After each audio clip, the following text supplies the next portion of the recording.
Olá, graça e paz, queridos amigos, alunos da Escola Dominical.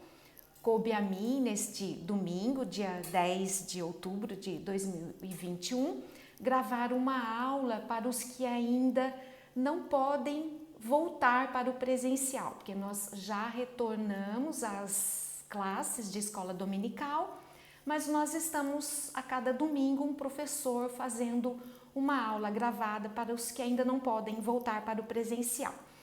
Na nossa classe de adultos, nós estamos estudando sobre dons e ministérios. Talvez você já tenha estudado sobre esse assunto, se não, nós vamos conversar um pouco sobre esse assunto agora.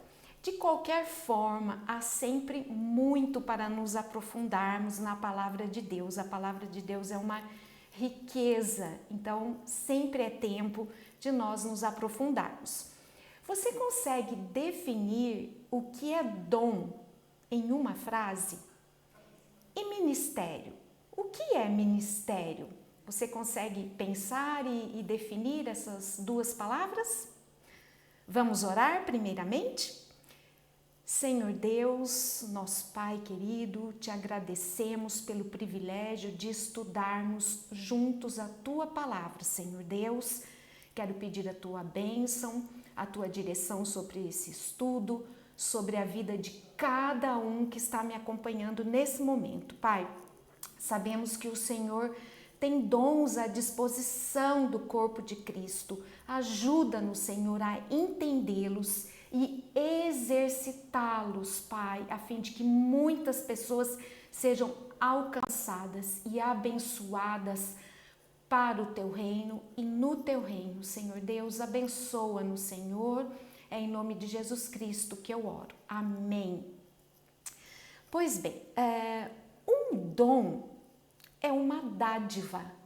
A palavra dádiva ou dom vem do grego charis, que significa graça, algo que é dado gratuitamente.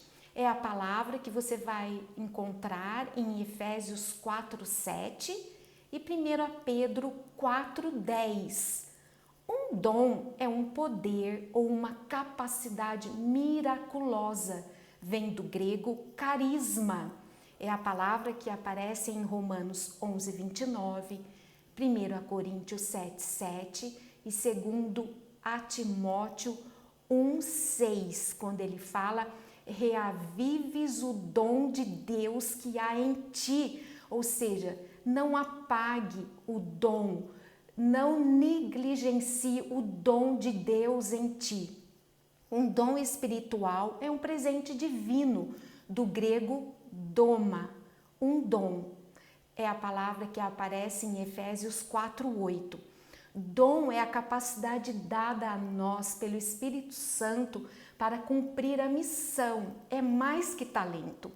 Os dons são conferidos segundo o propósito de Deus, segundo a realidade e as necessidades das pessoas, comunidade da fé e do mundo, para um fim proveitoso, como está lá no texto de 1 Coríntios 12:7. Os dons são utilizados pelo Espírito Santo na edificação do corpo de Cristo. Veja o que está lá em Efésios 4, de 11 a 16, onde fala dos diferentes dons para a edificação do corpo. Podemos dizer que, através dos dons, Deus nos capacita para realizar aquilo que precisa ser feito. Por isso, não podemos limitar os dons, embora as relações apresentadas na Bíblia nos sirvam como parâmetros para avaliá-los.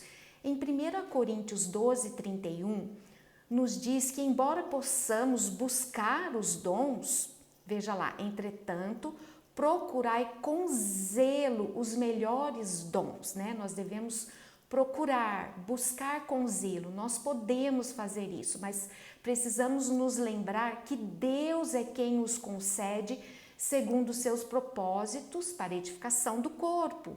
Certamente que Deus, que é Ele que que podemos desenvolver melhor, né? Certamente Deus sabe o que podemos desenvolver melhor e o que produzirá também crescimento pessoal na graça, né? O que produzirá o nosso crescimento pessoal.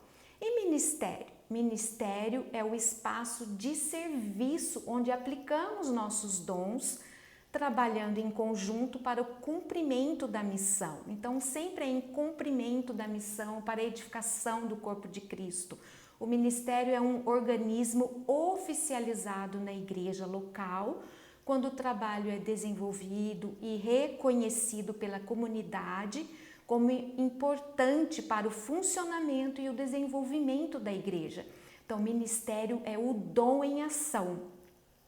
Então, nós entendemos que graça, unidade e serviço são aspectos importantes quando tratamos do exercício dos dons na construção do reino de Deus. Estes aspectos, eles aparecem no texto de Romanos 12, 3 a 8, que é o texto base da nossa lição, do nosso estudo. Eu estou baseando o nosso estudo de hoje sobre dons e ministérios nesse texto de Romanos de 3 a 8, em que Paulo fala sobre os dons. Então aqui, usando a metáfora do corpo, o apóstolo Paulo mostra a pluralidade existente na igreja e a diversidade dos dons concedidos pela graça de Deus, o que nos faz um só corpo em Cristo e membros uns dos outros. Somos interdependentes e igualmente importantes. Os dons não são uma manifestação única, é muito importante entender isso. Ela é unilateral da parte de Deus, né? Eles são uma combinação, uma interação entre Deus e os homens. Então, não é uma manifestação única, unilateral da parte de Deus, não é. Deus nos inspira e a nossa parte é corresponder. Então, essa aula está baseada, como eu disse, no texto de Romanos 12, 3 a 8.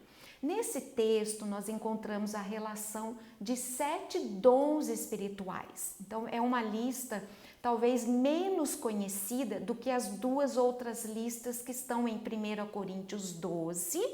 Em 1 Coríntios 12, você também encontra um estudo sobre os dons. Tem uma lista de 9 dons e numa segunda lista de 8 dons. E há também uma lista mais curta em Efésios 4, 11.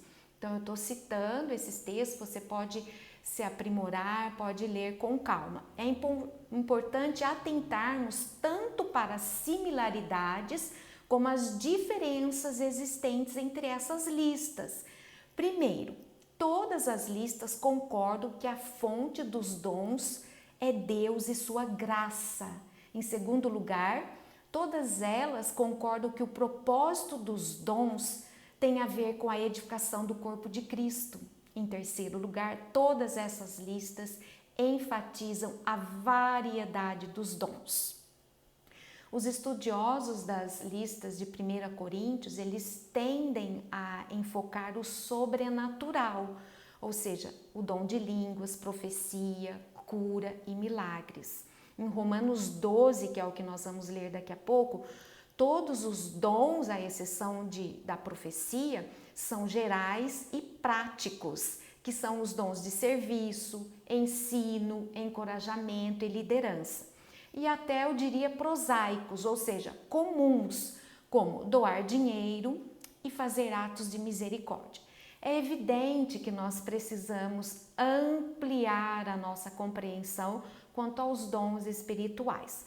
Vamos então ler Romanos 12, de 3 a 8, se você puder pegar a sua Bíblia e acompanhar comigo, Romanos 12, de 3 a 8. O devido uso de dons espirituais é o título. E aqui ele trata muito do relacionamento conosco mesmo, né?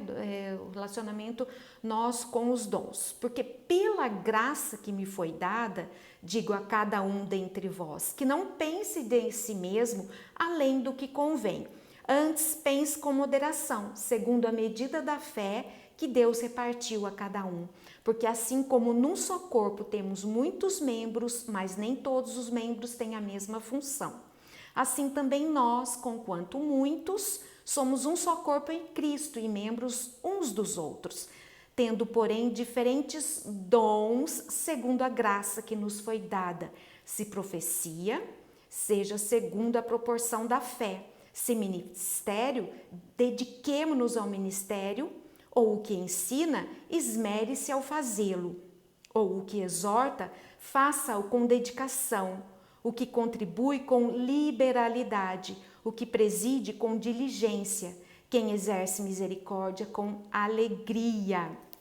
Pois bem, esse é o nosso texto base para esse estudo de Romanos fala da nossa relação com nós mesmos, né? Pensando em nossos dons com moderação, como está lá no verso 3, ou seja, nossa mente renovada, que é capaz de discernir e aprovar a vontade de Deus, deve funcionar também para avaliar a nós mesmos, nossa identidade e nossos dons.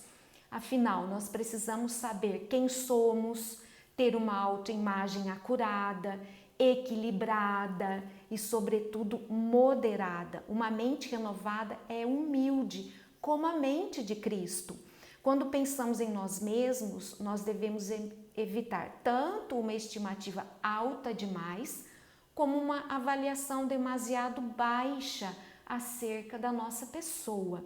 Então, nós devemos desenvolver um conceito equilibrado com referência à nossa fé e com referência aos nossos dons. Pense com moderação, cuide bem de sua autoimagem. É isso que Paulo está dizendo aqui no texto. Se o Evangelho de Deus é a primeira medida segundo a qual deveríamos avaliar-nos, a segunda medida são os dons de Deus. Para reforçar isso, então, Paulo esboça aqui uma analogia entre o corpo humano e a comunidade cristã. Assim como cada um de nós tem um corpo com muitos membros e esses membros não exercem todos a mesma função, como está ali no versículo 4. Embora as diferentes funções sejam necessárias para a saúde, para a nossa saúde e o enriquecimento do todo, assim também em Cristo, pela nossa união com Ele, nós, que somos muitos, formamos um corpo. Aí no versículo 5, Paulo mostra aqui a diversidade desse corpo.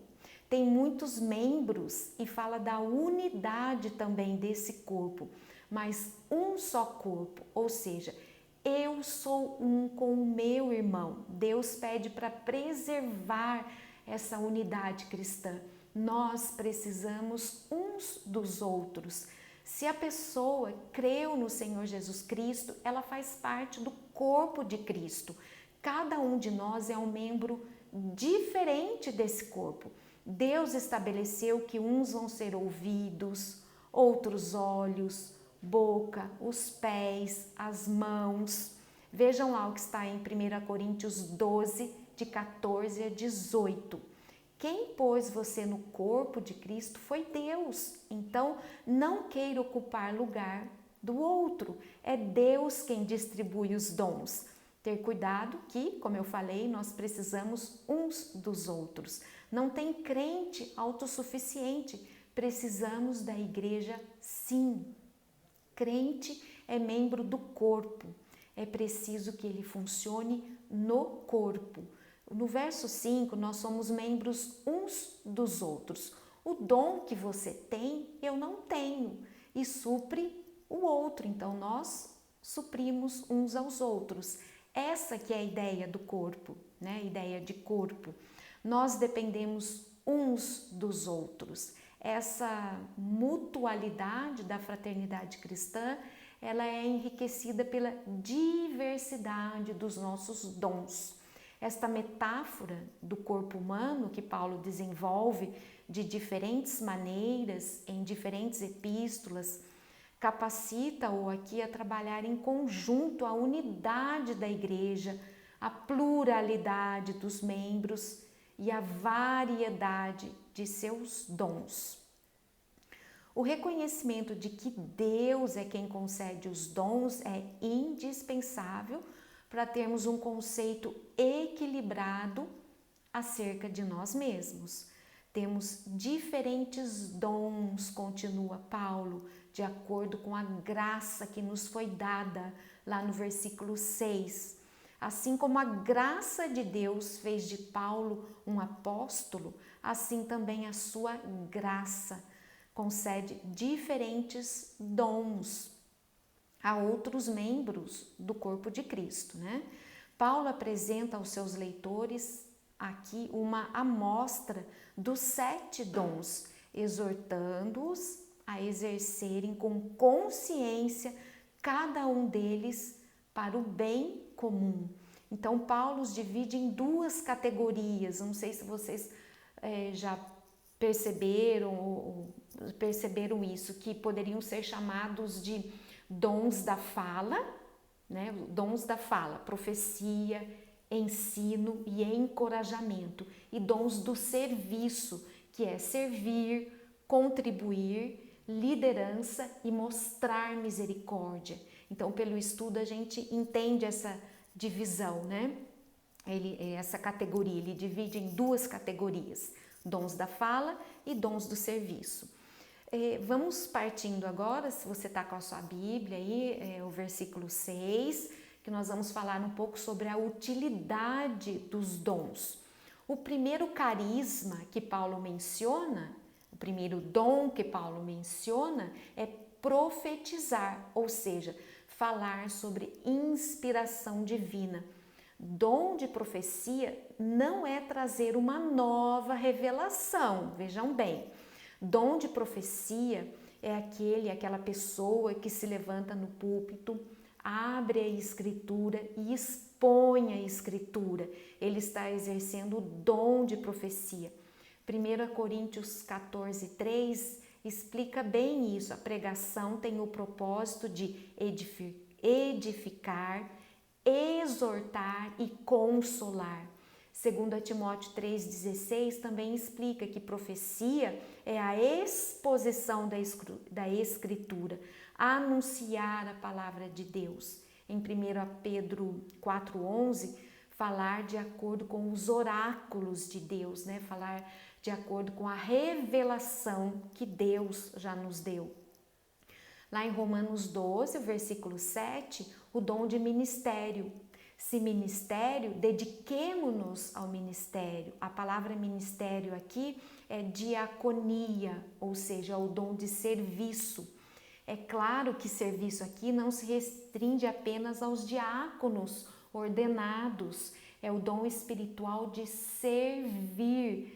Sabe, vocês já devem ter percebido, visto aquela pessoa que chega num ambiente e não espera ninguém pedir ou mandar. Quando ela chega, ela já sabe o que precisa ser feito, ela identifica algo a ser feito e de prontidão ela se manifesta, ela vai e faz, ela toma a iniciativa de servir, ela tem o dom espiritual de serviço. Então, se você tem esse dom, dedique-se a ele. Jesus Cristo foi um servo, ele foi um exemplo de serviço. O terceiro dom é o dom do ensino. Ele tem a obrigação de se esmerar, se dedicar, se empenhar. A pessoa que tem esse dom é um estudioso, né? Quem tem o dom do ensino tem por natureza o dom natural, ou seja, gostar de aprender, porque se você não aprende, você não ensina. Aprender, ler e trazer esse acervo ao povo de Deus. O quarto dom, o que exorta, faça-o com dedicação. A ideia de exortação é estar do lado, é estar ao lado para encorajar. É aquela pessoa que, quando o outro está para baixo, ele chega para levantar. Ele tem sempre uma palavra de ânimo. Quando alguém está triste, ele chega para consolar, chega para fortalecer. Se você tem esse dom da parte de Deus, se dedique a esse dom, cuide de gente, anime, encoraje pessoas. E como isso é necessário na igreja, como isso tem sido importante atualmente, Deus dotou pessoas na igreja com esse dom. O quinto dom, o que contribui com liberalidade. Aqui não está falando de dízimo e nem de ofertas, mas está falando de alguém na igreja que tem o dom de contribuição. Via de regra, Deus dota essas pessoas de recursos financeiros e materiais e que não tem o coração no dinheiro, mas tem o coração na obra de Deus, no reino de Deus, e faz isso com liberalidade, com prazer em dar. Ou seja, com mão aberta. É a pessoa que ama Deus e não o dinheiro. Que é uma pessoa que ama a obra de Deus e não o dinheiro. Tem a capacidade de ofertar com generosidade, com liberalidade. O outro dom desse texto, o que preside com diligência. Dom de presidência é o dom de liderança. Há algumas pessoas que Deus dota de liderança. Observar que dom de liderança e cargo não é a mesma coisa. Tem pessoas que têm cargo de liderança, mas não são líderes. Tem outros que não têm cargo de liderança e são líderes. Então, liderança igual influência. O líder, ele absorve as pessoas seguem a ele. Por isso, quem tem esse dom, faça-o com diligência, ou seja, com cuidado, com zelo. E o último dom aqui, quem exerce misericórdia, com alegria. Dom de misericórdia. Misericórdia é jogar o coração na miséria do outro. É aquela pessoa que é sensível à necessidade do outro. Tem a capacidade de distinguir quem está necessitando de alguma coisa e essa pessoa vai até ela, vai até lá. Então a gente costuma dizer, aquela pessoa que tem as antenas ligadas às necessidades dos outros, busca socorrer as pessoas e fazer isso não como um peso, mas com alegria, ou seja, naturalmente. É importante entender aqui a sua relação com Deus, com você mesmo, e colocar os seus dons a serviço de Deus e de seus irmãos. Esse que é o objetivo do estudo, né? Para que você identifique os seus dons, se Deus está tocando no seu coração, na sua mente, que você possa corresponder a isso, né? Você pode buscar sim com zelo esses dons, lembrando que tudo é para edificação do corpo de Cristo e tudo para a honra e glória do nosso Deus. Já concluindo, já finalizando o nosso assunto de hoje, então eu diria que o papel da igreja no mundo é colaborar com a missão de Deus de levar salvação a todas as pessoas. Então, nessa tarefa, cada um é importante. Deus nos chama para buscar os dons, oferecer-nos para o serviço e fazer tudo com amor. Seja a resposta: eis-me aqui, Senhor. Eu estou aqui, como está lá em Isaías 6:8. Eis-me aqui, Senhor. E façamos nossa parte de mãos dadas com outros irmãos e irmãs, fortalecendo-nos e encorajando-nos mutuamente para que o corpo de Cristo seja aperfeiçoado e a mensagem do Evangelho alcance os confins da terra, ok? Espero que tenha ficado clara essa lição para vocês. Aqui tem vários textos, vocês podem lerem com mais calma para ir se aperfeiçoando, se aprimorando mais. Então, Deus te abençoe e até a próxima semana, até a próxima aula. Muito obrigada pela sua atenção. Tchau, tchau!